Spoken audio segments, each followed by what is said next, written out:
ইমানের ফাউন্ডেশন, ইমানের মূল ভিত্তি আমরা সকলে পড়েছি লা ইলাহা ইল্লাল্লাহু মুহাম্মাদুর রাসূলুল্লাহ। আমাদের ইমানের ভিত্তি কালেমা। এই কালেমা আমরাও পড়ি এবং ইমান এনেছি। এই কালেমা যখন মুসা আলাইহিস সালাম পড়েছেন লা ইলাহা ইল্লাল্লাহ, এই কালেমা যখন তিনি উচ্চারণ করেছেন, ফেরাউনের রাজতক্ত আস্ত ছিল? কথা বুঝতে পারছেন? এই কালেমার ধাক্কায় ফেরাউনের রাজতক্ত কি আস্ত ছিল? চুরমার হয়ে গেছে, দরিয়ায় নীলে ডুবে মরতে হয়েছে। এই কালেমা উচ্চারণ করেছেন হযরত ইব্রাহিম আলাইহিস সালাম, নমরুদের তত্ত্বটাও শেষ হয়ে গিয়েছে। এই কালেমা যখন উচ্চারণ করেছেন মুহাম্মদুর রাসূলুল্লাহ সাল্লাল্লাহু আলাইহি ওয়াসাল্লাম, তখন আবু জাহল, আবু লাহাব, উতবা, শাইবা, মুগীরা বংশশুদ্ধ, এদের সমস্ত রাজ ব্যবস্থা, সমস্ত সবকিছু ছিন্ন ভিন্ন হয়ে গিয়েছে। এই কালেমা আমরা উচ্চারণ করি, আমরাও পড়ি, কিন্তু ওই আসর হয় না যেই আসর হতো আম্বিয়া আলাইহিমুস সালাম কালেমার দাওয়াত দিলেন, সাহাবায়ে কেরাম দাওয়াত দিলে যে আসর হতো, সেই আসর আমাদের দাওয়াতে হয় না। কথা ঠিক কিনা? বিষয়টা দেখুন, ওনারা দাওয়াত দিয়েছেন মুসা আলাইহিস সালামকে, ফেরাউনের মোকাবেলা করতে হয়েছে কালেমার দাওয়াত দিয়ে। ইব্রাহিম আলাইহিস সালাম কালেমার দাওয়াত দিয়ে নমরুদের মোকাবেলা করতে হয়েছে, সমস্ত নবীদেরকে মোকাবেলা করতে হয়েছে, রাসূল করিম সাল্লাল্লাহু আলাইহি ওয়াসাল্লামকে মোকাবেলা করতে হয়েছে। আর এই কালেমার দাওয়াত বর্তমান বিশ্বে দেওয়া হচ্ছে, সেই দাওয়াতে লোকেরা ফুল পাচ্ছে, মালা পাচ্ছে। ওনারা দাওয়াত দিতে গিয়ে জেল হয়েছে, জরিমানা হয়েছে, অত্যাচারিত হয়েছে, হিজরত করতে হয়েছে। আর বর্তমান যুগের দাওয়াত দিতে গেলে সেই অবস্থা হচ্ছে না, বরং অন্যরকম হচ্ছে। সুতরাং বোঝা যাচ্ছে যে দাওয়াতটি আল্লাহর পয়গম্বরেরা যেভাবে পেশ করেছেন ওইভাবে পেশ করা হচ্ছে না। ঈমানকেও আমরা সঠিকভাবে অনুধাবন করতে পারিনি। এই ঈমান কি শিক্ষা দেয়? আল্লাহর উপরে ঈমান আনলে সেই ঈমানদারকে কি শিক্ষা দেয় ঈমান, এই কথাটা আমি আপনাদের সাথে বলতে চাই। ঈমান বিল্লাহ, আল্লাহর প্রতি মানুষ যখন ঈমান আনে, তার প্রথম শিক্ষাটাই হচ্ছে ঈমানদারকে, ঈমান বিল্লাহ তাকে আত্মমর্যাদায় সমুন্নত করে, তাকে আত্মমর্যাদা শিক্ষা দেয়। সেটা কি? সেটা হচ্ছে ঈমান আনার আগে সে পাথর দিয়ে মূর্তি তৈরি করে তার সামনে মাথা নত করত, গাছের সামনে মাথা নত করত, সাপের সামনে মাথা নত করত, শক্তির সামনে মাথা নত করত, হাত দিয়া মূর্তি বানাইয়া তার সামনে নিজের ভালো মন্দ কামনা করত। এটা সে করত। কিন্তু যখন ঈমান আনলো, তখন কোরআন তাকে বলছে,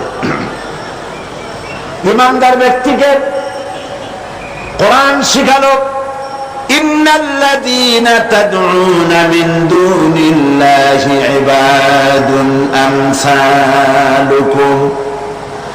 কোরআন মুমিন বান্দাকে শিখালো, আল্লাহ রাব্বুল আলামিনকে বাদ দিয়ে তোমরা যাদের আশ্রয় গ্রহণ করো, যাদেরকে ডাকো, যাদের সাহায্য চাও, ওরা তোমার মতো আমার বান্দা, আমার গোলাম। সুতরাং তোমার মধ্যে মর্যাদার, আত্মমর্যাদা বোধ, পার্সোনালিটি, শাখসিয়ত সৃষ্টি করে ঈমান। কে সৃষ্টি করে? ঈমান। এই পাথরের মূর্তি তোমাকে কিছু দিতে পারবে না, এই মাটির মূর্তি তোমাকে কিছু দিতে পারবে না, এই বিরাট বিরাট গাছগুলি, সাপগুলি কিচ্ছু দিতে পারবে না। যাদের কাছে তোমরা সাহায্য চাও, কোরআনে কারীম বলছে, লা ইস্তাতিউনা লাহুম নাসরান ওয়ালা আনফুসাহুম ইয়ানসুরুন। যাদের কাছে তোমরা সাহায্য প্রার্থনা করো, ওরা তোমাদেরকে সাহায্য করা তো দূরের কথা, ওরা নিজের সাহায্য নিজেরা করতে পারে না, নিজেকেও রক্ষা করতে পারে না। হাত দিয়ে যে মূর্তি তৈরি করা হয়, পাথর দিয়ে যে মূর্তি তৈরি করা হয়, মাটি দিয়ে মূর্তি তৈরি করা হয়, তাদের সামনে কত খাবার রাখা হয়, ওরা কি পারে ওই খাবারগুলি যদি কুকুরে খাইয়ে যায়? এতগুলো হাত, একটা হাত দিয়েও কি একটা কুত্তারে খেদাই দিতে পারে? এমনকি ওর নাকের ডগায় মাছি বসে যদি মুখের মধ্যে কিছু ত্যাগ করে, এতগুলো হাত আছে, আঙ্গুল আছে, একটা আঙ্গুল দিয়ে মাছিটারে উড়াইতে পারে? এগুলো তো পারি না, নিজের সাহায্য করতে পারে না। মানুষের সাহায্য করা তো দূরের কথা, ওরা কি মানুষ বানানো তো দূরের কথা। আল্লাহ পাক বলেছেন ওরা কি একটা মাছি বানাইতে পারে? আল্লাহ পাক বলেছেন কোরআন শরীফে একটা মাছিও কি বানাতে পারে? সুতরাং এগুলির সামনে মাথা নত করতো মানুষ। ঈমান তাকে শিক্ষা দিল, তাকে আত্মমর্যাদায় সমুন্নত করে দিল, পার্সোনালিটি দিল যে সাহায্য কারো কাছে চাইতে পারবে না। ওরা নিজেরাই, যার কাছে সাহায্য চাও, নিজের সাহায্য ওরা নিজেরা করতে পারে না। রাসূল করিম সাল্লাল্লাহু আলাইহি সাল্লামের কাছে এক মুশরিক এসেছিল একটা ভাঙা মূর্তি নিয়ে। হুজুর জিজ্ঞেস করেছিলেন যে তোমার এই মূর্তিটা ভাঙা কেন? সে বলেছিল যে এই মূর্তিটি, এটি তো আমার দেবতা, আমি এর পূজা করি এবং আমি যেন কোনো বিপদে না পড়ি সেই জন্য এর সাথে রাখি। প্রতিমধ্যে পেশাবের প্রয়োজন হলো তো তাকে এক পাশে দাঁড় করায় রেখে আমি আমার কাজ সেরে এসে দেখি এর শরীর, সমস্ত শরীরটা ভিজা। তো ভাবলাম কোনো বরকতের পানি হবে। তো সে বলল যে এটা আমি চাটে খাওয়া আরম্ভ করলাম। চাটে খেতে গিয়ে দেখি যে কেমন দুর্গন্ধ লাগে। তো চিন্তা হলো বরকতের পানি দুর্গন্ধ হবে কেন? এরকম এসিডের মতো ঝাঁঝ ঝাঁঝ হবে কেন? দূরে তাকায় দেখলাম একটা কুকুর দাঁড়িয়ে আছে আর তার নিচের থেকে পানির ফোঁটা টপকাচ্ছে। তখন বুঝলাম কি বরকতের পানি এটা। বললো মেজাজটা খুব খারাপ হয়ে গেল। এরপরে বললাম তুই নিজেরই সাহায্য করতে পারো না, কুত্তার পেশাব দিয়ে বাঁচাইতে পারো না, আমার বাঁচাবি কেমনে? রাগ করে দিলাম এক আছাড়, বাইরে গেল ঠ্যাং, কোমর টোমর ভাঙ্গা সার। হাদিস শরীফ এসেছে হুজুর সাল্লাল্লাহু আলাইহি ওয়াসাল্লাম তখন হেসেছিলেন। সে হাসিতে হুজুর সাল্লাল্লাহু আলাইহি ওয়াসাল্লামের দন্ত মোবারক বিকশিত হয়েছিল, দেখা দিয়েছিল। হুজুর বললেন আমার কাছে কেন এসেছো? মুশরিক ব্যক্তি বলছেন আমি আমার জীবনের ভুল বুঝতে পেরেছি, আমার ভুল বুঝতে পেরেছি, আমি আর অন্ধকারে থাকতে চাই না, আমি ইসলাম কবুল করতে এসেছি। আল্লাহ নবী তারে শিখালেন পড়ো লা ইলাহা ইল্লাল্লাহু মুহাম্মাদুর রাসূলুল্লাহ। আল্লাহ ছাড়া কোনো ইলাহা নাই, আইনদাতা নাই, বিধানদাতা নাই, এবং তিনি হচ্ছেন সমস্ত শক্তির উৎস। আজকে শক্তির উৎস বলা হয় জনগণকে। নেতা নেত্রীরা পার্লামেন্টেও বলেন, পার্লামেন্টের বাইরেও বলেন, জনসভায় বলেন, তারা বলেন শক্তির উৎস জনগণ, দেশের মালিক জনগণ।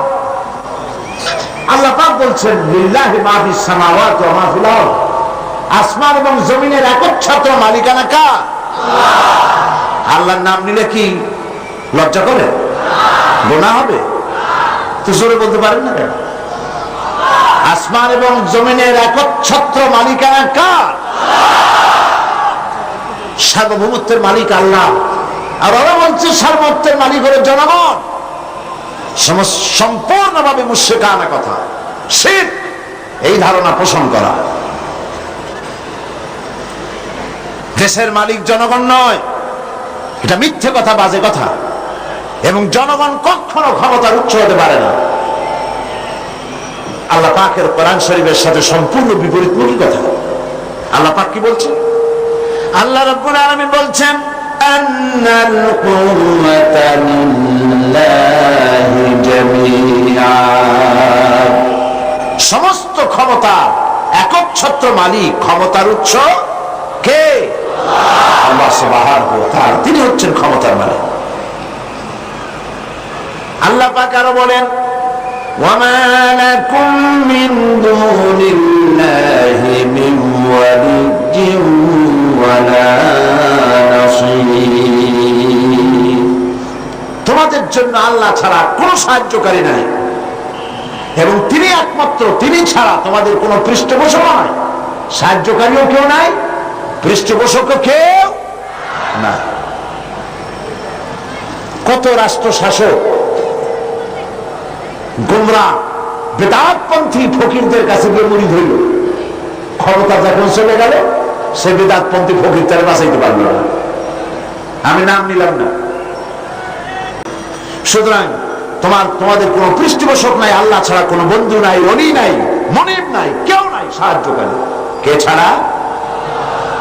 এবার দেখুন আল্লাহ রাব্বুল আলামিন তার হাবিবকে লক্ষ্য করে বলছেন, وَإِنْ يَمْسَسْكَ اللَّهُ بِضُرٍّ فَلَا كَاشِفَ لَهُ إِلَّا هُوَ وَإِنْ يُرِدْكَ بِخَيْرٍ فَلَا رَادَّ لِفَضْلِهِ। আল্লাহ পাক বলছেন, আল্লাহ যদি তোমার কোনো কল্যাণ করতে চান, তোমাকে যদি কোনো বিপদে ফেলতে চান, তাহলে সেই বিপদ থেকে তোমাকে কেউ রক্ষা করতে পারবে না। আর আল্লাহ যদি তোমাকে কোনো ফজল ও করম করতে চান, অনুগ্রহ করতে চান, সে অনুগ্রহ প্রত্যাহার করারও ক্ষমতা কারো নাই। সুবহানাল্লাহ। এ কথা কাকে বলা হচ্ছে? আল্লাহ পাক বলছেন তার রাসূলকে, আল্লাহ যদি আপনার কোনো অকল্যাণ করেন, আল্লাহ যদি আপনার কোনো বিপদ দেন, সেই বিপদ থেকে আপনাকে কেউ রক্ষা করতে পারবে না। সুবহানাল্লাহ বলবেন না? আর আল্লাহ পাক যদি আপনাকে কোনো কল্যাণ দিতে চান, সেই কল্যাণ থেকে আপনাকে কেউ ফিরাইতে পারবে না। এই বিশ্বাস মনের মধ্যে রাখুন। এটাই হচ্ছে ঈমান। ঈমান বিল্লাহ, আল্লাহর প্রতি ঈমান। এই শিক্ষা আমাদেরকে দেয়। আমাদের কপাল পুড়ছে কেন? কপাল পড়েছে তো এই কারণে, আল্লাহকে ছেড়ে দিয়ে মানুষ মাজারে গিয়ে সেজদা দিয়েছে, কবরে গিয়ে সেজদা দিয়েছে, বেশরা ফকিরদের কাছে গিয়েছে। তাসাউফ একটি মহান বিষয়, একটি পবিত্র বিষয়। এই বিষয়টাকে ব্যবসায় পরিণত করা হয়েছে, এবং তাওহীদের কনসেপশন ক্লিয়ার না থাকার কারণে শিরক এবং বিদআত চরমভাবে বেড়েছে। মানুষ এগুলির কাছে গিয়ে সাহায্য কামনা করেছে, যার ফলে আল্লাহ পাক নারাজ হয়েছে। মুমিন ব্যক্তি, ঈমান বিল্লাহ মুমিন ব্যক্তিকে এই ট্রেনিং দেয়, আত্মমর্যাদা সম্পন্ন হবে। সে কখনোই কারো কাছে হাত পাতবে না, তার মর্যাদা এত বাড়বে। সে রিস্কের ব্যাপারে, মানুষ তো রুজিটারই একটু বেশি, রুজি না হইলে বাঁচবে কি করে, রিস্কের জন্যই সে সংগ্রাম করে। হক কথা বলতে গলা আটকে আসে। এই কথাটা যদি বলি তাহলে আর যদি দাওয়াত না হয়, এই কথাটা যদি বলি তাহলে যদি চাকরি না থাকে, এই কথাটা যদি বলে ফেলি তাহলে যদি জেলে যাই, এইসব হীনমন্যতায় পেয়ে বসে যারা ঈমান বোঝে নাই। আর ঈমান যাদের উপলব্ধি হয়েছে, ঈমানের বুঝ যাদের এসেছে, ঈমান তাদেরকে শিক্ষা দিয়েছে, রিস্কের জন্য হক কথা বলা থেকে বিরত থেকো না, কারণ রিস্কের মালিক কে? আল্লাহ রাব্বুল আলামিন বলেছেন, ইন্নাল্লাহা হুয়ার রাজ্জাকু যুল কুওয়াতিল মাতিন। নিশ্চয়ই যেন আল্লাহই হচ্ছেন মহান রিজিক দাতা, নিরঙ্কুশ শক্তির অধিকারী। রিস্কের মালিক হচ্ছেন তিনি। খেতে দেওয়ার মালিক কে বলেন? সবাই বলেন মালিক কে? কাজী হক কথা বলতে আপত্তি কোথায়? এই মসজিদে চাকরি না থাকে আরেক মসজিদ হবে, এই মাদ্রাসায় চাকরি না থাকে আরেক মাদ্রাসায় হবে।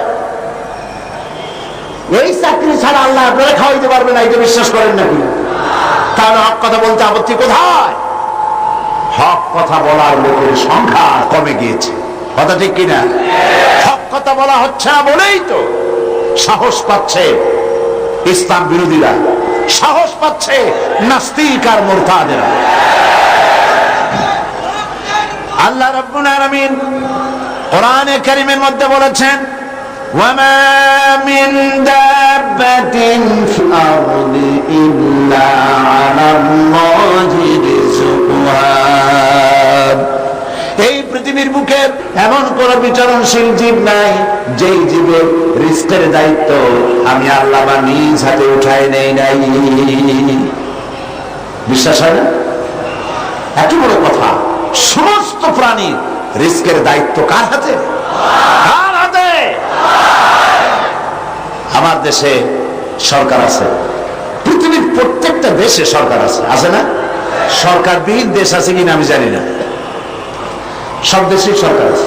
আর প্রত্যেকটা সরকারের ফরেন মিনিস্টার আছে, হোম মিনিস্টার আছে, তারপরে ফুড মিনিস্টার আছে, এগ্রিকালচার মিনিস্টার আছে, আছে না? মন্ত্রণালয় আছে না?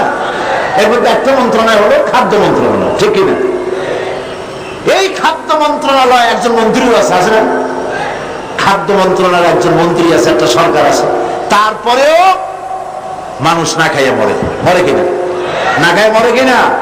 গতকাল আলোচনায় বলেছি, এই পৃথিবীর অন্তত অর্ধেক মানুষ অনাহারে অর্ধাহারে কাটায়। তাহলে গভর্নমেন্ট আছে, খাদ্যমন্ত্রীও আছে, কিন্তু মানুষ না খেয়ে মরছে। অবশ্য খাদ্যমন্ত্রীরা কোনোদিন না খেয়ে মরছে বলে শোনা যায়। তাহলে দেখুন, এরকম একটি গভর্নমেন্ট আল্লাহরও আছে। আল্লাহর একটা গভর্নমেন্ট আছে না? সেই আল্লাহর যে গভর্নমেন্ট, সেই সরকার, আল্লাহর যে সরকার, সেই সরকারের এরকম কোন মন্ত্রণালয়, কোন বিভাগকে ভাগ করে আলাদা আলাদা মন্ত্রণালয় তৈরি করা হয় নাই। সবটার মালিক কে? এখন আপনারা একটা কথার জবাব দেন, এই পৃথিবীতে মানুষ বেশি না ছাগল, গরু, পাখি, পোকা, মাকড়, স্থল প্রাণী, জলচর প্রাণী, স্থলচর প্রাণী, উভচর প্রাণী, এই প্রাণীগুলি বেশি না মানুষ বেশি? কারা বেশি? কারা বেশি? প্রাণী জগৎ বেশি। তাহলে আমাদের সরকারগুলি, পৃথিবীর সরকারগুলি প্রত্যেকটা আলাদা আলাদা সরকার, এবং তাদের দেশের উৎপাদন আছে, এক্সপোর্ট ইম্পোর্ট, বিভিন্ন রকমের ব্যবসা বাণিজ্য আছে। সব কিছু থাকা সত্ত্বেও মানুষ না খেয়ে মরে। আর আল্লাহর যে সরকার, সেই সরকারটার দিকে তাকিয়ে দেখুন তো, এই অসংখ্য পাখি আকাশে ওড়ে। গত বছর 50,000 পাখি সাইবেরিয়ায় না খেয়ে মারা গেছে, এরকম কোন রিপোর্ট পাওয়া গেছে?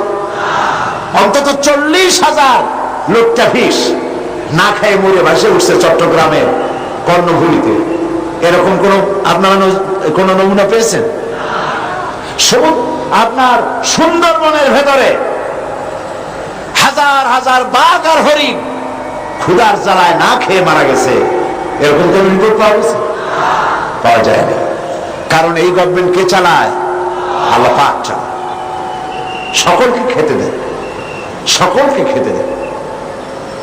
আল্লাহ রাব্বুল আলামিন বলছেন, وَكَأَيٍّ مِّن دَابَّةٍ لَّا تَحْمِلُ رِزْقَهَا اللَّهُ يَرْزُقُهَا وَإِيَّاكُمْ।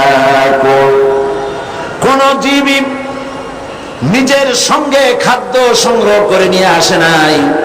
সমস্ত জীবের খাদ্য আমি সরবরাহ করি, তোমাদেরকেও আমি খাদ্য সরবরাহ করি। খেতে দেওয়ার মালিক কে? এই জমিন থেকে আল্লাহ পাক খাদ্য দিচ্ছেন, আকাশ থেকে খাদ্য দিচ্ছেন। আমাদের রিস্ক এই জমিনে নয়, আমাদের রিস্ক কোথায়? আসমানে। আসমান থেকে আল্লাহ পাক রিস্কের ব্যবস্থা করে থাকে। সুতরাং ঈমান প্রথম যে শিক্ষাটা দিল, ঈমান বিল্লাহ প্রথম যে শিক্ষাটা দিল, সেই শিক্ষাটা হলো এই যে আমি আমার মাথা নত করতে পারবো না, আমার আত্মমর্যাদা সিস্টেমের ব্যাপারে, যে আমি পৃথিবীর কোন মন্ত্রীর গোলাম নই, কোন প্রেসিডেন্টের গোলাম নই, কোন পীর বুজুর্গের গোলাম নই, কোন মানুষের গোলাম নই। আমি গোলাম কেবলমাত্র কার? জোরে বলুন। সে আল্লাহ পাকের গোলাম, যার হাতের মুঠায় সমস্ত প্রাণীর জীবন। তিনি আমাকে খেতে দেন, তিনি আমাকে পড়তে দেন, তিনি আমাকে সাহায্য করেন, তিনি আমাকে বিপদ থেকে বাঁচান। ঈমান। 2 নম্বরে ঈমান বিল্লাহ মানুষকে যে শিক্ষা দেয়, সে শিক্ষাটা হচ্ছে মুমিনকে নিরহংকার বানায়। সুবহানাল্লাহ বলেন। মুমিন ব্যক্তির ভিতরে কোনো অহংকার জায়গা পাবে না। সে বিনয় হবে, বিনম্র হবে, নিরহংকার হবে। কারণ হচ্ছে আল্লাহ পাক তাকে বলেছেন ওয়া হুয়াল কাহিরু ফাওকা ইবাদি। আল্লাহর কর্তৃত্ব থেকে বেরিয়ে আসার ক্ষমতা কোনো মানুষের নাই। আল্লাহ পাক বলেছেন ইয়া মাশারাল জিন্নি ওয়াল ইনস, হে পৃথিবীর মানুষেরা আর জিনেরা, ইন ইসতাতা'তুম আন তানফুযু মিন আকতারিস সামাওয়াতি ওয়াল আরদ, যদি সম্ভব করতে পারো আমার আকাশের নিচের থেকে, আমার জমিনের উপর থেকে বেরিয়ে যাও। আল্লাহ পাক বলেন ফানফুযু লা তানফুযুনা ইল্লা বিসুলতান, কখনোই সম্ভব হবে না আমার আকাশের নিচ থেকে, আমার জমিনের থেকে বেরিয়ে যাওয়া। সুতরাং আমার কর্তৃত্ব থেকে বেরিয়ে যাওয়ার কোন উপায় নাই, আমার কর্তৃত্বের মধ্যেই থাকতে হবে। সেই জন্য কোন অহংকার মুমিন বান্দার মধ্যে হতে পারে না। কিসের অহংকার করবেন? স্বাস্থ্যের অহংকার করবেন। কতটা স্বাস্থ্যের মালিক হয়েছেন, আল্লাহ পাক যদি ইচ্ছে করেন তাহলে ডায়রিয়া দিয়ে দিবেন, এমন ডায়রিয়া হবে। ডায়রিয়া কি খুব শক্ত না খুব পাতলা? ডায়রিয়া পাতলা, যত বেশি পাতলা হয় কয় স্ট্রং ডায়রিয়া। এই পাতলা জিনিস কেমনে স্ট্রং হয় আল্লাহ জানে। এমন স্ট্রং ডায়রিয়া হলো শরীরমধ্যে কোথায় খুঁজেও পাওয়া যায়। স্বাস্থ্যের মালিক। সুতরাং স্বাস্থ্যের বড়াই করবেন না, বিদ্যার বড়াই করবেন। কত বড় বিদ্যা অর্জন করেছেন, টাকার বড়াই করবেন। কত টাকার মালিক হয়েছে। আল্লাহ পাক যদি ব্রেনের মধ্যে টিউমার দিয়ে দেন, ব্লাডের মধ্যে ক্যান্সার দিয়ে দেন, আল্লাহ পাক যদি হার্টের মধ্যে মারাত্মক কোনো রোগ দিয়ে দেন, সারা পৃথিবী বিক্রি করবেন, ঔষধের পয়সা হবে না।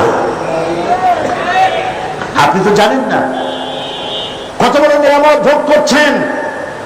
প্রতি মুহূর্তে শ্বাস ফেলছেন, শ্বাস গ্রহণ করছেন, নিঃশ্বাস ফেলছেন, শ্বাস গ্রহণ করছেন। এটা কি নিয়ামত নয়? বলেন, এটা কি নিয়ামত নয়? এই নিয়ামতটা আপনি বুঝেন না। এই নিয়ামতটা বোঝার জন্য যার শ্বাসকষ্ট আছে, শ্বাসকষ্টের রোগী আছে না, বুঝেন তো? শ্বাসকষ্টের রোগীর কাছে গিয়ে জিজ্ঞেস করেন, সে বলতে পারবে একটা শ্বাসের দাম কত। সুবহানাল্লাহ বলবেন না? সুতরাং আল্লাহ পাকের এই নিয়ামত, অর্থের নিয়ামত দিয়েছেন আল্লাহ পাক। অর্থের বড়াই করো না, স্বাস্থ্যের বড়াই করো না, বিদ্যার বড়াই করো না, ক্ষমতার বড়াই করো না। এই ক্ষমতা দেওয়ার মালিক আল্লাহ, আর সিনায় নেওয়ার মালিকও আল্লাহ পাক। মানুষ বোঝে না, মানুষ বোঝে না, ক্ষমতায় পাগল হয়ে বসে এবং সিংহাসনের চতুর্দিকে স্ক্রু নাট দিয়ে টাইট দিতে থাকে, যাতে কখনো এই চেয়ার ছাড়া না লাগে। চেয়ারের হাতল 2 হাত দিয়ে ধরিয়া 2 পাও দিয়ে পায়ের সাথে ব্যাট দিয়ে পেঁচাইয়া মজবুত হয়ে বসে থাকে, নড়বই না। কিন্তু থাকতে তো পারবে না। কি বলেন? পণ্ডিত জওয়াহরলাল নেহেরু পাগলা গারদ দেখতে গিয়েছিলেন। পাগলেরা দেখিয়া জামা কাপড় কেতা দুরস্ত সুপুরুষ, তাকে দেখে জিজ্ঞেস করছেন, তুমি কে? তিনি বললেন, আমি ভারতের প্রধানমন্ত্রী, আমার নাম পণ্ডিত জওয়াহরলাল নেহেরু। পাগলেরা বলছে, আমরাও যখন এখানে আসছিলাম এই তোমার মতো এরকমের লম্বা লম্বা কথা আমরাও বলতাম। থাকো কিছুদিন আমাদের সাথে, তোমার গরম মাথাও ঠান্ডা হয়ে যাবে। কাজী ক্ষমতায় যারা থাকে, ক্ষমতায় গিয়ে আল্লাহর ক্ষমতাকে ভুলে যায়, জনগণকে ধোঁকা দেয়। কিন্তু সময় যখন হয়, আল্লাহ যখন সিনায় নেন ক্ষমতা তখন রক্ষা করতে কেউ।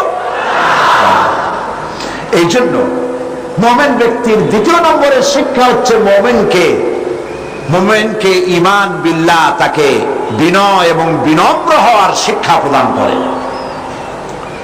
ঈমান তাকে শিখায় ওয়ামা বিকুম বিনিমাতিন ফামিনাল্লাহ।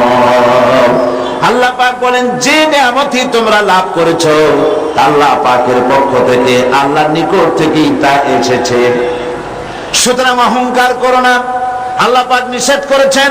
কোরআনে কারীম বলছে ওয়ালা তামশি ফিল আরদি মারহান ইন্নাকা লান তাখরিকাল আরদা ওয়া লান তাবলুগাল জিবালা তুলা। আল্লাহ পাক বলেন, অহংকার করে আমার জমিনের উপরে হেঁটো না, অহংকার করে পদাঘাত করে আমার জমিনটাকে বিদীর্ণ করে দিতে পারবে না, আর অহংকার করে লাভ দিয়া আমার পাহাড়ের উচ্চতাও ছাড়াই যেতে পারবে না। পারবে? অহংকারের ঠেলায় সালামও দিতে চায় না। আছে কিনা এরকম মানুষ? সালামও দিতে চায় না। তুমি যে অহংকার করো, তুমি কি পারবে তোমার পাও দিয়া লাথি মেরে জমিনটারে ভাড়ায় দিতে? তুমি কি পারবা লাভ দিয়ে পাহাড়ের উচ্চতা ছাড়াই যেতে? তাহলে কেন অহংকার করো? বরং মুমিন বান্দার খাসলাত হচ্ছে এই, কোরআন বলছে ওয়াইবাদুর রাহমানিল্লাযীনা ইয়ামশুনা আলাল আরদি হাওনা। দয়াময় আল্লাহর বিশিষ্ট বান্দা যারা, তারা দুনিয়ার বুকে বিনয়ের সাথে তারা চলাফেরা করে, অহংকারের সাথে তারা চলাফেরা করে না। এটা হলো ঈমানের শিক্ষা। এই শিক্ষা কি আমরা গ্রহণ করব? আল্লাহ যেন কবুল করেন, বলেন আমিন। আমরা কেউ যেন অহংকার না করি, কখনো না, কখনো যেন অহংকার আমাদের মধ্যে জায়গা না পায়। কিবর, অহংকার, আত্মম্ভরিতা কবিরা গুনাহ, এর থেকে আল্লাহ পাক আমাদেরকে রক্ষা করুন, বলি আমিন। হাদিসে কুদসিতে এসেছে, আল্লাহ পাক বলেছেন অহংকার, কিবর, এটা হচ্ছে আমার চাদর। যে ব্যক্তি কিবর করে, অহংকার করে, সেজন্য আমার চাদর নিয়ে টানাটানি করে। নাউজুবিল্লাহ। কত বড় গোস্তাখ, বেয়াদব, আল্লাহর চাদর নিয়ে টানাটানি করে। নাউজুবিল্লাহ। এটা হচ্ছে 2 নম্বরের শিক্ষা। ঈমান এই শিক্ষা প্রদান করে একজন মুমিনকে। আল্লাহর প্রতি যে ঈমান আনে, তার প্রথম শিক্ষা, সে আত্মমর্যাদা সম্পন্ন ব্যক্তিত্ব হবে, আল্লাহ ছাড়া কারো সামনে হাত পাতবে না। সুবহানাল্লাহ। 2 নম্বরে সে বিনয় হবে, বিনম্র হবে, নিরহংকার হবে। আর 3 নম্বরে আল্লাহর প্রতি ঈমান ঈমানদারকে নির্ভীক বানায়। সুবহানাল্লাহ। যে ব্যক্তি ঈমানদার হবে সে নির্ভীক হবে, সে কাউকে ভয় পাবে না। মানুষ তো মৃত্যুকেই সবচাইতে ভয় পায়। কোনটাকে ভয় পায় বেশি? কিন্তু মৃত্যুকে যতই ভয় পাই, আমরা কি এই মৃত্যুর হাত থেকে বাঁচতে পারবো? আল্লাহ রাব্বুল আলামিন বলেন কুল ইন্নাল মাউতাল্লাযী তাফিরুনা মিনহু ফাইন্নাহু মুলাকীকুম। মরণ থেকে পালাও তুমি, মরণ তোমায় লইবে ঘিরে, যদিও সুদূর আকাশ পানে লুকাও সেথায় লাগিয়েছে।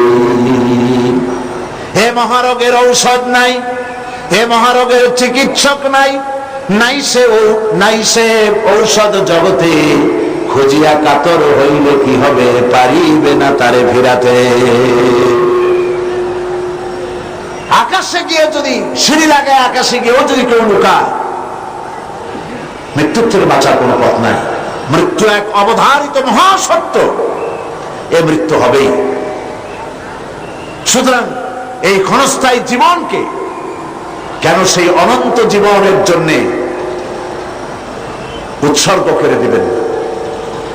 অর্থাৎ মওতকে ভয় পেয়ে, মৃত্যুর ভয় করে মানুষ হক কথা থেকে বিরত থাকবে না, হকের দাওয়াত দিতেই থাকবে।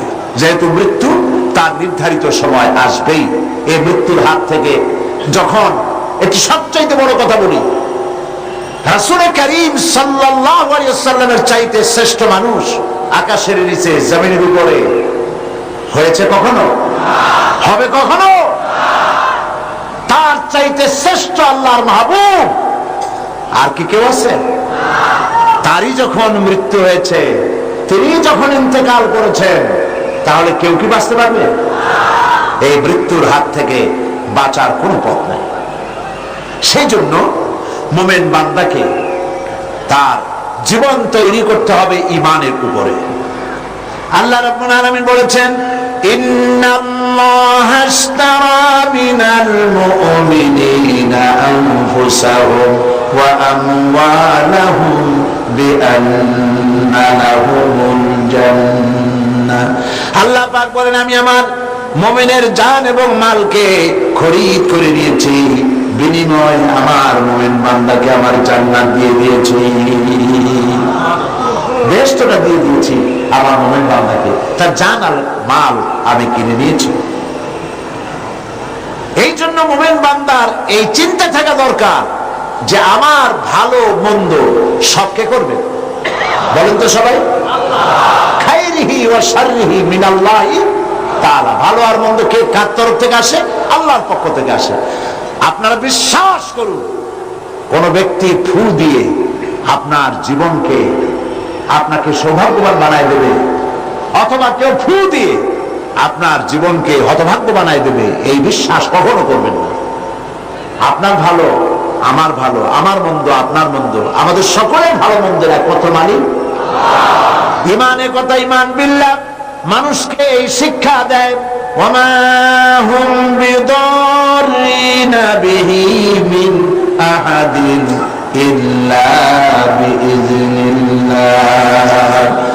একথা সুস্পষ্ট যে আল্লাহ রাব্বুল আলামিনের অনুমতি ব্যতি রেখে আপনার ক্ষতি সাধন করার ক্ষমতা পৃথিবীর কারণে যেটা হবার সেটা হবেই।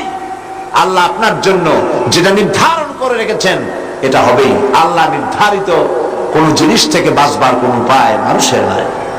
আর যখন মউত আসবে, ওয়ামা কানা লিনাফসিন আন তামুতা ইল্লা বিইজনিল্লাহি কিতাবাম মুআজ্জালা।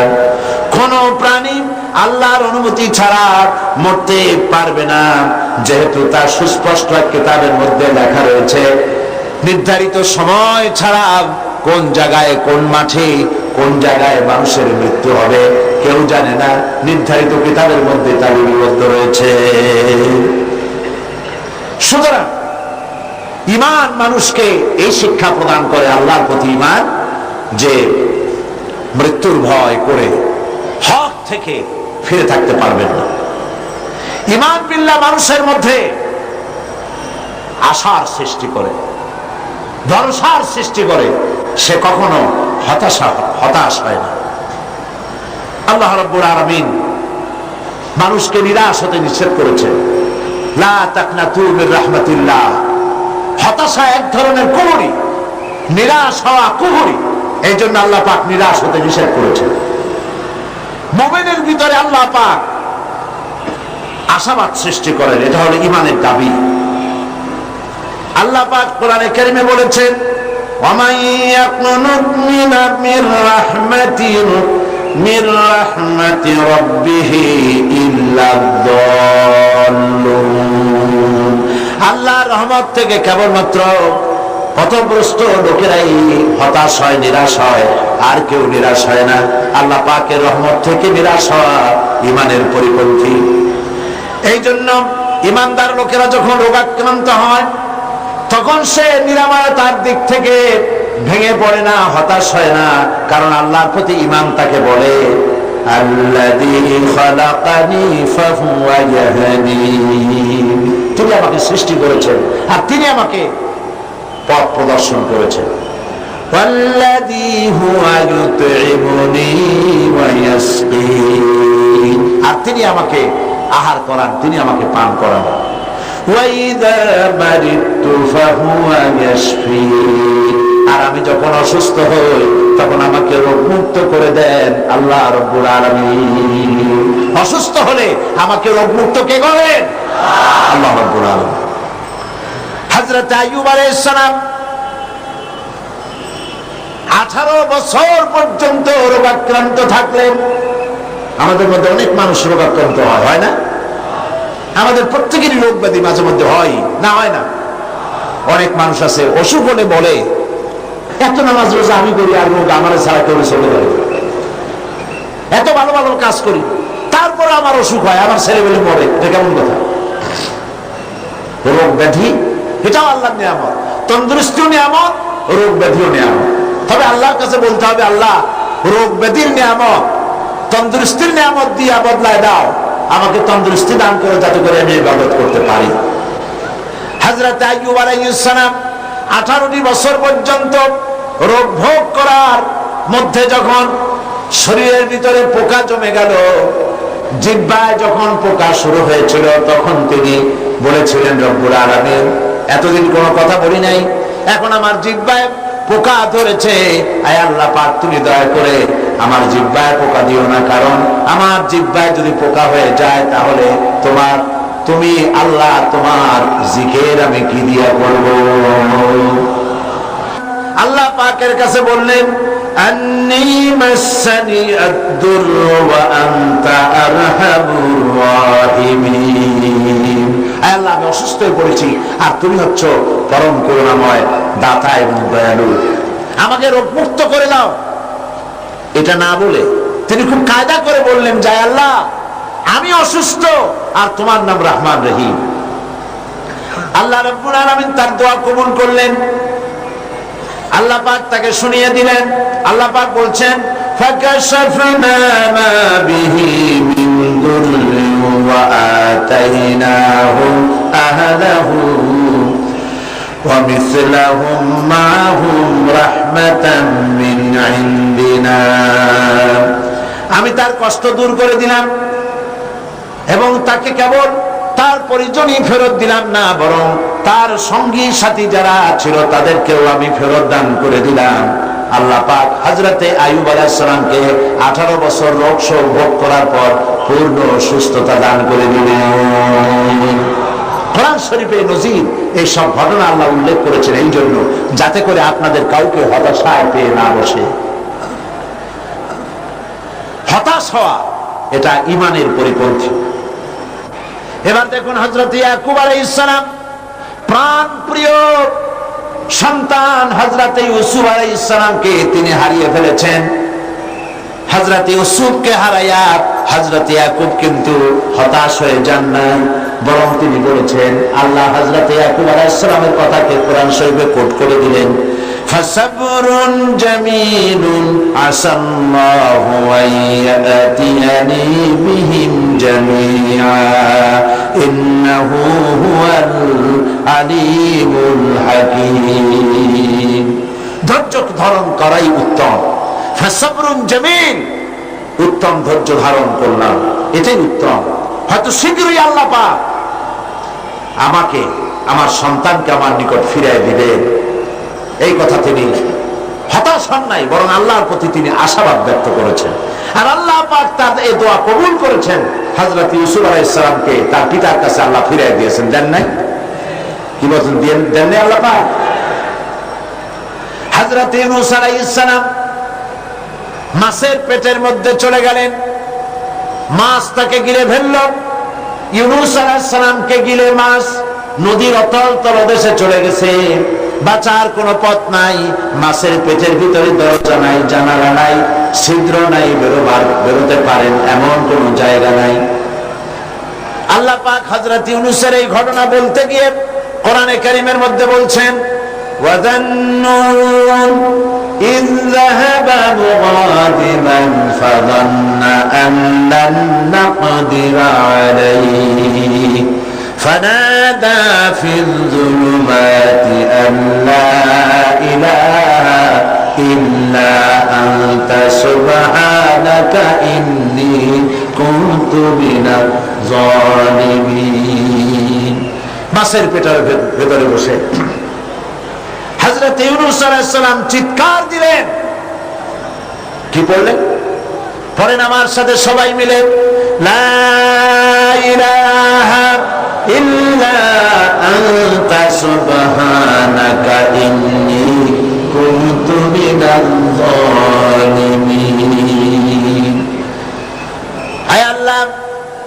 আল্লাহ ছাড়া কোন ইলাহ নাই, আমি তোমার পবিত্রতা ঘোষণা করছি, আমি আমার উপরে জুলুম করেছি, এই বলে তিনি কাঁদতেছিলেন। আর আল্লাহ রাব্বুল আলামিন ইউনূস আলাইহিস সালামের কান্না বুঝি শোনেন নাই? বলেন শুনেছেন কিনা? ইউনূস আলাইহিস সালামের কান্না তিনি শুনলেন, আর তিনি জবাব দিলেন। আল্লাহ পাক জবাব দিয়ে দিলেন, ফাস্তাজাবনা লাহু ওয়া নাজ্জাইনাহু মিনাল গাম্মি ওয়া কাযালিকা নুনজিল মুমিনিন। আল্লাহ পাক বলেন, আমি ইউনূসের ডাক শুনলাম, ডাকের জবাব দিয়ে দিলাম, মাছের পেটের ভিতরে যন্ত্রণা দিয়া দিলাম, মাছ পেটে ভেসে উঠল, আর দরিয়ার কিনারে গিয়া ইউনূস আলাইহিস সালামকে বমি করে দিল। আল্লাহ পাক বলেন, ওয়া কাযালিকা নুনজিল মুমিনিন। শুধু ইউনূসকে নয়, এইভাবে করে আমার কোন মুমিন বান্দারা যদি বিপদে পড়ে যায়, তাহলে তারা যদি আমার কাছে কান্দে, আমি রব্বুল আলামিন এই ধরনের বড় বড় বিপদ হোক আর ছোট বিপদ হোক, সব বিপদ থেকে আমি আল্লাহ পাক বাঁচাইয়া দেব। বিপদগ্রস্ত মুসলমান, আমরা সব বিপদে আছি না? আজকে দোয়া করবো আমরা একটু পরেই আল্লাহর কাছে কাঁদবো যেন আমাদেরকে বিপদ থেকে আল্লাহ বাঁচান, গোটা দুনিয়ার মুসলমানদেরকে আল্লাহ যেন বিপদ থেকে বাঁচান। কত রকমের রোগ শোক, কত কষ্ট মানুষের। ঈমান মানুষকে এই ট্রেনিং দেয়, ঈমান মানুষকে এই শিক্ষা দেয়, আল্লাহর প্রতি ঈমানের শিক্ষা দেয়, হতাশ হবে না, সব সময় আল্লাহর কাছে বিনীতভাবে চাইতে থাকো, তিনি তোমার আশা পূরণ করবেন। আল্লাহ পাক আরো বলেছেন, قل يا عبادي الذين اسرفوا على أنفسهم لا تقنطوا من رحمة الله। আল্লাহ পাক বলেন, নবী আপনি বলে দেন, হে আমার ওই সব বান্দা যারা নিজেদের উপরে বাড়াবাড়ি করেছো, অর্থাৎ গুনাহ করেছো। আজকের মাহফিলে যত লোক এসেছেন, এর মধ্যে যারা জিনাকার, যারা মদখোর, যারা জুয়ারি, যারা ঘুষখোর, যারা সুদখোর, যারা নামাজ ছেড়েছে, আল্লাহ রাব্বুল আলামিনের সঙ্গে মারাত্মক মারাত্মক গুনাহ যারা করেছে, এভাবে পৃথিবীতে যারা করেছে, আল্লাহ বলেন, নবী আপনি ডেকে বলেন, নিরাশ হয়ে যেও না, আল্লাহর রহমত থেকে নিরাশ হয়ে যেও না। সুবহানাল্লাহ। তুমি কত গুনাহ করেছো, তোমার গুনাহ যদি পাহাড় সমান হয় আমার আল্লাহর রহমত তাহলে আকাশ সমান, আর তোমার গুনাহ যদি আকাশ সমান হয়ে যায়, আল্লাহর রহমত তো আল্লাহর আরশ ছাড়াইয়া গেছে। এই পৃথিবীতে যার কাছে যত চাইবেন সে তত অসন্তুষ্ট হবে, বাপ হোক, মা হোক, স্ত্রী হোক, যত বেশি চাইবে তত সে বেশি বিরক্ত হবে। আর আল্লাহ হচ্ছেন এমন, যার কাছে না চাইলে তিনি বিরক্ত হয়ে যান। শায়ের বলছেন, হর হমেশা দেনে কো তৈয়ার হ্যায়, হর হমেশা দেনে কো তৈয়ার হ্যায়, जो न मांगे उससे वो बेजार है। সব সময় দিতে প্রস্তুত আমার আল্লাহ, যে চায় না আল্লাহ তার উপরে নারাজ হয়ে যান। পৃথিবীতে কেউ ডেকে বলে না, আয় তোরে মাফ করে দিই, কে বলে? কেউ বলে। কিন্তু আল্লাহ রাব্বুল আলামিন হচ্ছেন এমন, তিনি ডাকেন আর বলেন, চুরি করেছিস ফিরে আয়, ডাকাতি করেছিস ফিরে আয়, জিনা করেছিস ফিরে আয়, গুনাহ করেছিস ফিরে আয়, কুফরি করেছিস ফিরে আয়, বান্দারে সেজদা দে, চোখের পানি ফেলে দে, মাপ চা, মাফ করে দেব। আল্লাহ পাক বলেন, ইন্নাল্লাহা ইয়াগফিরুয-যুনুবা জামিআ ইন্নাহু হুয়াল গফুরুর রহিম। আল্লাহর রহমত থেকে নিরাশ হয়ো না, তিনি সমস্ত গুনাহ মাফ করে দিবেন, তিনি গফুরুর রহিম। গুনাহ থেকে ফেরো আর তওবা করো, আল্লাহ মাফ করে দিবেন। সুবহানাল্লাহ বলেন।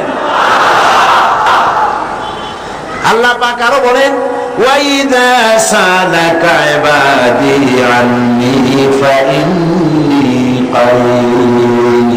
বান্দা যখন আমারে ডাকে, আল্লাহরে ডাকার জন্য মাইক লাগবে না, টেলিফোন লাগবে না, মোবাইল লাগবে না, চিৎকার করা লাগবে না। আল্লাহ পাক বলেন, আমারে যখন বান্দা ডাকে আমি বান্দার খুবই নিকটে। যেরকম সুবহানাল্লাহ, আমি খুব নিকটে। কতদূর নিকটে? ওয়া নাহনু আকরাবু ইলাইহি মিন হাবিলিল ওয়ারিদ।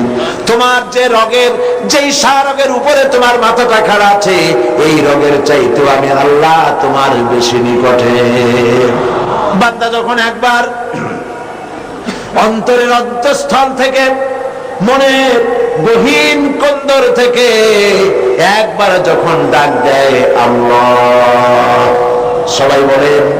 সবাই বলেন মহব্বতের সাথে আল্লাহ, আবার বলেন আল্লাহ, আবার বলেন আল্লাহ। বান্দা যখন অন্তরের অন্তঃস্থল থেকে, হৃদয়ের গভীর কন্দর থেকে এই চিন্তা করে যে কেউ নাই, আকাশেও কেউ নাই, জমিনেও কেউ নাই, আমার মালিক নাই, খালেক নাই, রাজ্জাক নাই, আইনদাতা নাই, বিধানদাতা নাই, কেউ নাই, শুধু আছেন আমার আল্লাহ। মনের গভীর কন্দর থেকে বান্দা যখন একবার ডাক দেয় আল্লাহ, আল্লাহ রাব্বুল আলামিন 70 বার সাড়া দিয়ে বলেন, বান্দা কি চাও, আমি হাজির। আমার ভাইরা,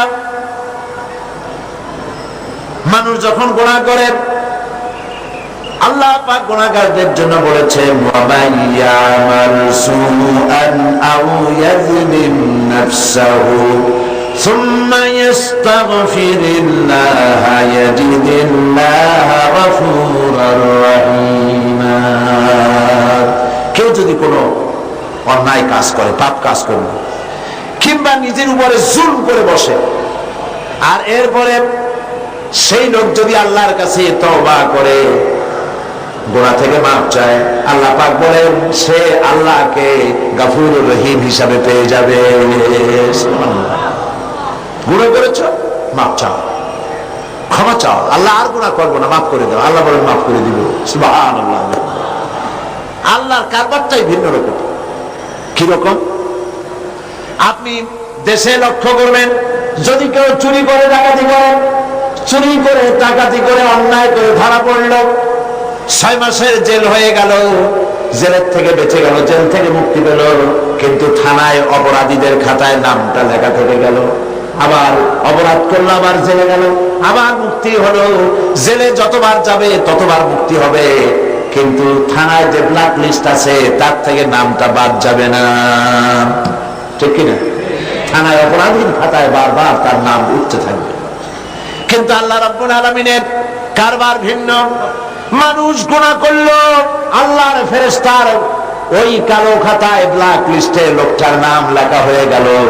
যখন সে তওবা করলো, আল্লাহ রাব্বুল আলামিন তওবা যদি কবুল করেন, তাহলে আল্লাহ পাক বলেন, তওবা শুধু কবুল করলাম না, গুনাহ মাফ করে দিলাম, আর গুনার খাতা থেকে নামটাও মুছে ফেলে দিলাম। সুবহানাল্লাহ, সুবহানাল্লাহ। আমার বন্ধুগণ, এই জন্যে ঈমান বিল্লাহ, আল্লাহর প্রতি ঈমান, মানুষকে হতাশা থেকে বাঁচায়। মানুষ হতাশ হয় না, হতাশ হওয়ার কোনো কারণ নাই। হতাশ হবেন না, বরং আল্লাহর রহমতের উপরে ভরসা করবেন। আজকে সমস্ত গুনাহগার বান্দা বান্দিরা আল্লাহর কাছে কেঁদে গেলে আল্লাহর কাছে আমাদের গুনাহ মাফ চাইব। আর আল্লাহ পাক বলেছেন, উদুনি আস্তাজিব লাকুম, আমারে ডাকো, আমি ডাকের সাড়া দেব। সুবহানাল্লাহ। এটা আল্লাহ পাকের ওয়াদা। এটা কার ওয়াদা? দুনিয়ায় প্রায় সকলেই ওয়াদা খেলাপ করে, কত লোক ওয়াদা খেলাপ করে, কিন্তু আল্লাহ কি ওয়াদা ভঙ্গ করেন কখনো? সুতরাং আল্লাহ পাক বলেছেন, আমারে ডাকো, আমি ডাকের সাড়া দেব। ডাকেন সবাই। সুবহানাল্লাহ, আলহামদুলিল্লাহ, লা ইলাহা ইল্লাল্লাহ। জোরে সুবহানাল্লাহ, আলহামদুলিল্লাহ,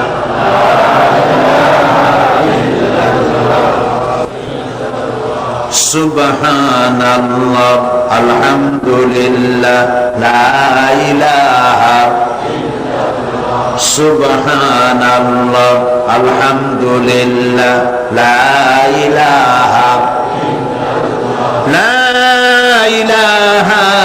ইল্লাল্লাহ, মুহাম্মাদুর রাসূলুল্লাহ। ঈমান বিল্লাহ মানুষকে এতগুলি শিক্ষা দেয়।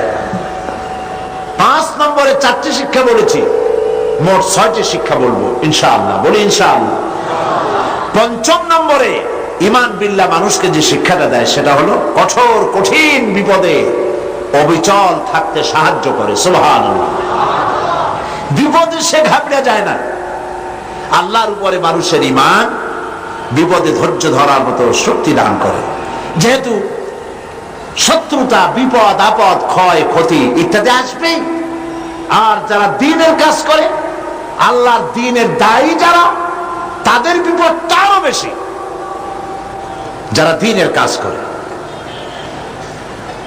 আল্লামা ইকবাল বলেছেন, সতে জাকা রহা হ্যায় अजल से ताइम रोज, सते जाका रहा है अजल से ताइम रोज, चरागे मुस्तफावी से शरारे बुलाबीस। সেই আবাহমান কাল থেকে শুরু করে মুস্তাফা সাল্লাল্লাহু আলাইহি ওয়াসাল্লামের দ্বীনের এই চিরাগকে নিভিয়ে দেওয়ার জন্য সারা পৃথিবীর আবু জাহেলরা চিরকাল চেষ্টা করেছে, কিন্তু এই চেষ্টায় তারা কামিয়াব হয় নাই। দ্বীনের চিরাগ জ্বলতেই রয়েছে, কারণ দ্বীন কার? চিল্লায় বলেন কার? আল্লাহ পাক বলছেন, ইউরিদুনা লিইউতফিউ নূরাল্লাহি বিআফওয়াহিহিম ওয়াল্লাহু মুতিম্মু নূরিহি ওয়ালাউ কারিহাল কাফিরুন। ওরা চায় মুখের ফু দিয়া আমার আলোকে নির্বাপিত করবে। আল্লাহ পাক বলেন, আমি আমার নূরকে, আমার দ্বীনকে পূর্ণতা দান করব, তাতে কাফির বেঈমানদের মনের মধ্যে যত জ্বালা যন্ত্রণা হোক না কেন, ওরা যত জলুক আর পুরুক, দ্বীন প্রতিষ্ঠা আমি করব ইনশাআল্লাহ। আল্লাহ পাক করবেন। দ্বীন প্রতিষ্ঠা কে করবেন? দ্বীনের পূর্ণতা কে দান করবেন? আল্লাহ পাক করবেন। আর এরা বিরোধিতা করতে থাকবে। বিরোধিতা করে কারা? আল্লাহ পাক বলছেন, ওয়াকাযালিকা জাআলনা লিকুল্লি নাবিয়্যিন আদুওয়াম মিনাল মুজরিমিন। আর এমনি করে আমি সকল নবীর শত্রু বানিয়েছি সব পাপিষ্ঠ অপরাধ প্রমাণ লোকদেরকে। নবীর সাথে বিরোধিতা করলো কারা? পাপিষ্ঠরা। জোরে বলেন কারা? চিল্লায় কোন না কারা?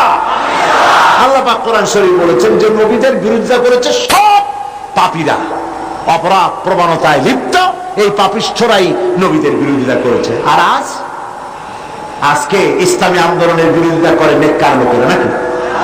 কারা? যারাই বিরোধিতা করে সব পাপিষ্ঠ। ইসলামী আন্দোলনের বিরোধিতা যারা করে তারা কি?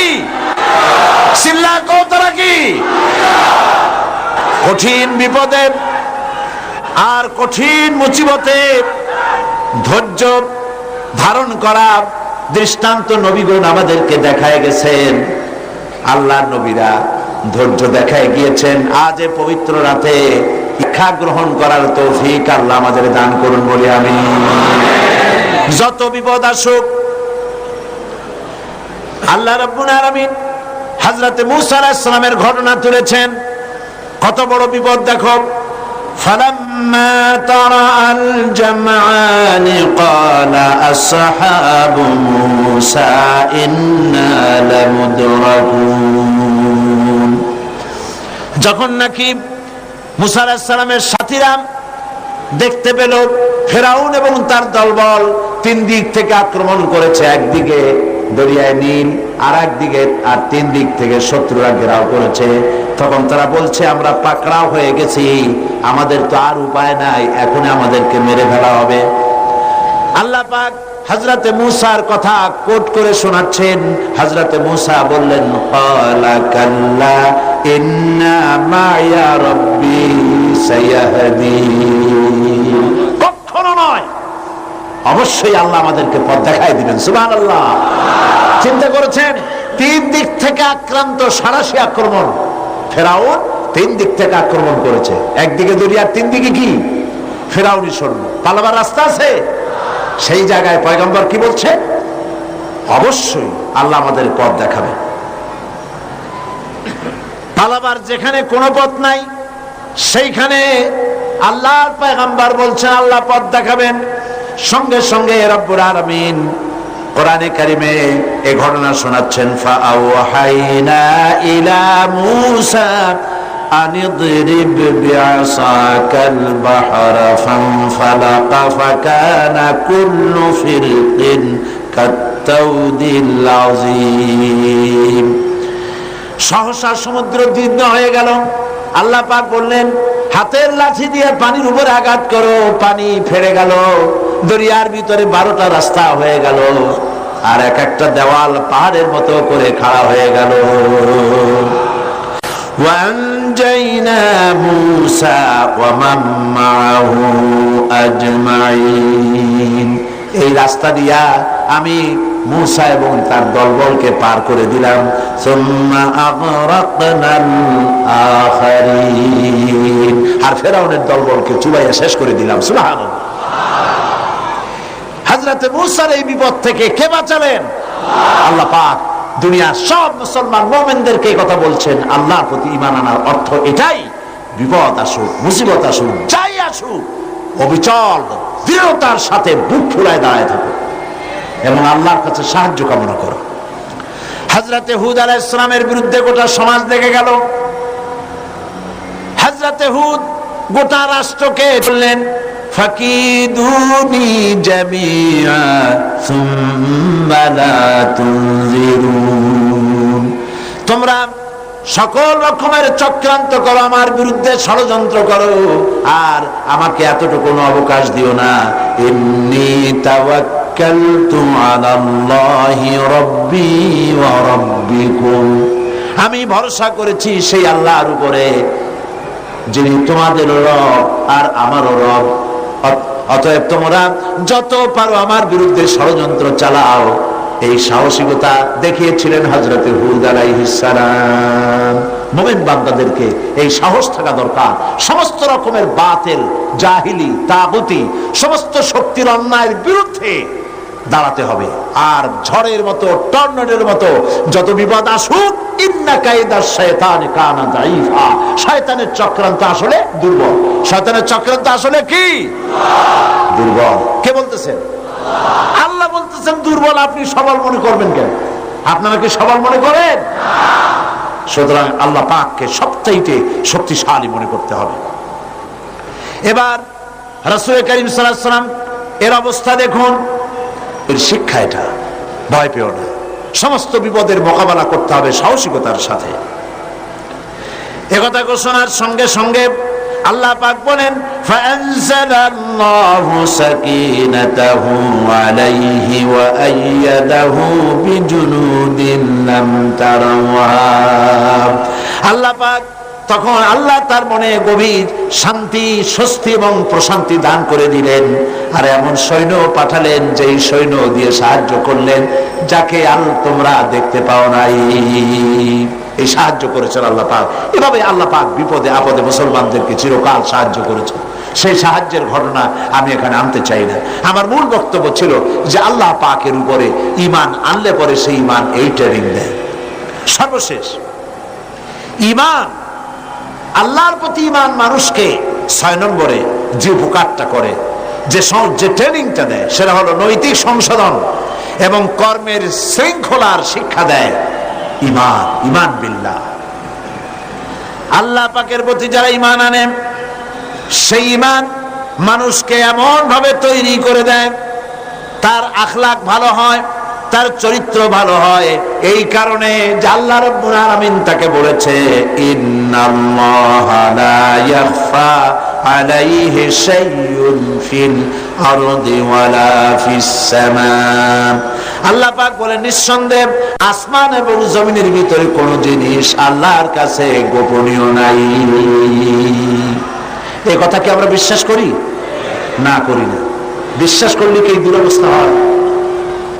আল্লাহ রাব্বুল আলামিনের কাছে কোন জিনিস গোপন নাই, এইটা বিশ্বাস করলে আমরা কোনো গুনাহের কাজে যাইতে পারতাম আমরা? গুনাহের কাজ মানুষ করতে পারতো না, ভয় পাইতো আল্লাহ পাকের। আল্লাহ পাক সবকিছু দেখতে পান, শুনতে পান। আল্লাহ পাক বলছেন মানুষের নৈতিক মান সৃষ্টি করার জন্য কোরআনে কারীমের মধ্যে আল্লাহ বলে রেখেছেন মা ইয়ালফিযু মিন কাওলিন ইল্লা লাদাইহি রাকীবুন আতীদ। মানুষ এমন কোনো কথা বলে না যে কথাকে ফেরেশতারা রেকর্ড করে না রাখে, সব কথা রেকর্ড হয়ে যায়। আল্লাহ পাক বলছেন মা ইয়াকুনু মিন নাজওয়া সালাসাতিন ইল্লা হুয়া রাবিউহুম। এমন তিনজন নাই যেখানে তোমরা পরামর্শ করো ওইখানে চতুর্থ সত্তা রয়েছে যার নাম হচ্ছে আল্লাহ। যেখানে তোমরা তিনজন সেখানে চতুর্থ কে? ওয়ালা খামসাতিন ইল্লা হুয়া সাদিসুহুম। যেখানে তোমরা পাঁচজন সেখানে আল্লাহ হচ্ছেন ষষ্ঠ। ওয়ালা আদনা মিন যালিকা ওয়ালা আকসারা ইল্লা হুয়া মাহুম আইনামা কানু। এর থেকে সংখ্যায় যদি কম হও, এর থেকে সংখ্যায় যদি বেশি হও, বান্দারে তুমি আছো যেখানে আল্লাহ রাব্বুল আলামিন আছেন সেখানে। এই বিশ্বাস যদি ভিতরে থাকে মানুষের নৈতিকতার মান বেড়ে যায়, চরিত্র ভালো হয়। ঘুষ খাইতে পারে না, ঘুষ খাইতে পারে? ঘুষ খাওয়ার সময় মনে হবে আল্লাহ আমারে দেখতেছে। ঘুষের টাকা যখন নিবে তখন তার মনের মধ্যে কি জায়গা দেবে? মনের মধ্যে কি উঠবে? আল্লাহ দেখতেছেন। কে দেখছেন? আল্লাহ দেখছেন। জেনা করতে যখন যাবে তখন তাকে সে মনে করবে আল্লাহ আমাকে দেখছে। সুদের টাকা নিচ্ছে, মনে করবে আল্লাহ দেখছে। মদ খাইতেছে, কেউ দেখতেছে না, আল্লাহ দেখতেছে। কে দেখতেছে? এই বিশ্বাস মনের মধ্যে জায়গা দিলে তবেই আল্লাহ পাকের উপরে ঈমান কামেল হবে। আমার ভাইরা, আল্লাহ পাক সেজন্য বলেছেন ইয়া আইয়ুহাল্লাযীনা আমানু হাল আদুল্লুকুম আলা তিজারাতিন তুনজিকুম মিন আযাবিন আলীম। হে বিশ্বাসীরা, আমি কি তোমাদের কেমন একটি ব্যবসার কথা বলবো না যে ব্যবসায় তোমাদেরকে কঠিন জাহান্নামের শাস্তি থেকে বাঁচাইয়া দেয়? অর্থাৎ অবশ্যই বলবো সেই ব্যবসার পুঁজি হলো কয়টা? তিনটা। এক নম্বরে কি? আল্লাহর প্রতি ঈমান। এক নম্বরে কি? সেই ঈমান, সত্যিকারের ঈমান আনলে পরে কি শিক্ষা দেয় ঈমান, সে কথাগুলি আমি এতক্ষণ আপনাদের সামনে বললাম। আল্লাহুম্মা আমিন। রব্বানা যালামনা আনফুসানা ওয়া ইন লাম তাগফির লানা ওয়া তারহামনা লানাকুনান্না মিনাল খাসিরিন। রব্বানা যালামনা আনফুসানা ওয়া ইন লাম তাগফির লানা ওয়া তারহামনা লানাকুনান্না মিনাল খাসিরিন। রব্বুল আলামিন, আজ এই পবিত্র রজনীতে লক্ষ লক্ষ জনতা তোমার দরবারে ভিক্ষুকের মতো হাত উঁচু করেছে। তোমার রহমতের নজর দিয়া আরশে আজিম থেকে প্যারেড ময়দানের দিকে তাকাও। আয় আল্লাহ পাক, দুনিয়া এমন কোন গুনাহ নাই যা কম বেশি আমরা করি নাই। আল্লাহ তুমি দয়া করে মেহেরবানি করে আমাদের জিন্দেগীর সকল গুনাহ মাফ করে দাও রব্বুল আলামিন। আয় আল্লাহ তাআলা, আমাদের আলোচনার সওয়াব, দুরূদ ও সালামের সওয়াব রাসূল করিম সাল্লাল্লাহু আলাইহি ওয়াসাল্লামের রূহ মুবারকে পৌঁছায়া দাও রব্বুল আলামিন। আয় আল্লাহ তাআলা, আমরা যারা এই মুহূর্তে হাত তুলেছি বড় আশা করে হাত তুলেছি, আমাদের মধ্য থেকে যাদের মা বাপ দুনিয়া থেকে জনমের মতো বিদায় হয়ে গেছে, আল্লাহ কবরগুলিকে জান্নাতের টুকরা বানায়া দাও রব্বুল আলামিন। আত্মীয় স্বজন কেউ যদি বিদেশে যায়, ইউরোপে যায়, আমেরিকায় যায়, বছর বছর 6 মাস 3 মাস অন্তর চিঠি দিয়ে খবর পাওয়া যায়। প্রত্যেক দিন ইচ্ছে করলে টেলিফোনে খবর পাওয়া যায়। আমাদের মা বাপ যারা দুনিয়া থেকে বিদায় হয়ে গেল, বছরের পর বছর হয়ে গেছে, কোনো খবর জানি না। আয় আল্লাহ, আজকের এই পবিত্র রজনীতে আমাদের মা বাবের জন্য দোয়া করি। আল্লাহ, আমাদের মা বাবের কবরগুলিকে জান্নাতের টুকরা বানায় দাও। আয় আল্লাহ তাআলা, তোমার কাছে কি চাইবো? না চাওয়াতে কত কিছু দিছো, চাইতে তো সরব করে তোমার কাছে। যা পাওয়ার যোগ্যতা রাখি না, তার থেকে বেশি তুমি দিয়েছো বাবু। তবুও না চাইলে তুমি রাগ করো, তাই তোমার কাছে চাবো না, কার কাছে চাইবো বাবু? যা চাইলাম তা দিও, যা চাইতে পারলাম না আমাদের জন্য দরকার সেটাও তুমি দিয়ে দিও, আর যেগুলি আমাদের জন্য অকল্যাণ তার থেকে আমাদেরকে তুমি বাঁচাই দিও। আল্লাহ, কোরআন শরীফ আমাদের সকলকে বোঝার তৌফিক দিও, সহি করে তেলাওয়াতের তৌফিক দিও। আল্লাহ তাআলা, বিগত 21টি বছর তুমি তোমার এই ছোট্ট গোলামকে দিয়ে কোরআনের কথা তুমি তোমার বান্দাদেরকে শুনিয়েছো। এমনটি যেন না হয় যা আমি বললাম আর কিয়ামতে এই দুনিয়া আমল না করে তোমার কাছে আসামি হলাম, এমনটি যেন না হয়। যা তুমি বলার তৌফিক দিলে তা সব আমাকে আমল করার তৌফিক দিও বাবু। সমস্ত আলেমদেরকে আল্লাহ ঐক্যবদ্ধ হওয়ার তৌফিক দিও, সমস্ত ওলামাদেরকে স্বাস্থ্য ভালো করে দিও, পীর বুজুর্গদেরকে আল্লাহ, পীর বুজুর্গ আলেম ওলামা ইসলামী চিন্তাবিদ আল্লাহ সকলকে তুমি এক বানায় বাংলাদেশে ইসলামের রাষ্ট্র কায়েমের পথকে সুযোগ করে দিও।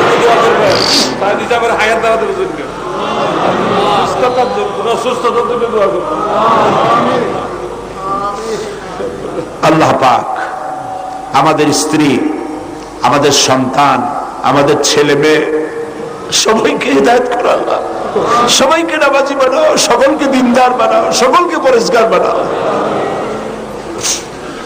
ربنا تقبل منا إنك أنت السميع العليم وتب علينا إنك أنت التواب الرحيم سبحان ربك رب العزة عما يصفون وسلام على المرسلين والحمد لله رب العالمين واجعل آخر كلمتنا عند الموت لا إله إلا الله محمد رسول الله।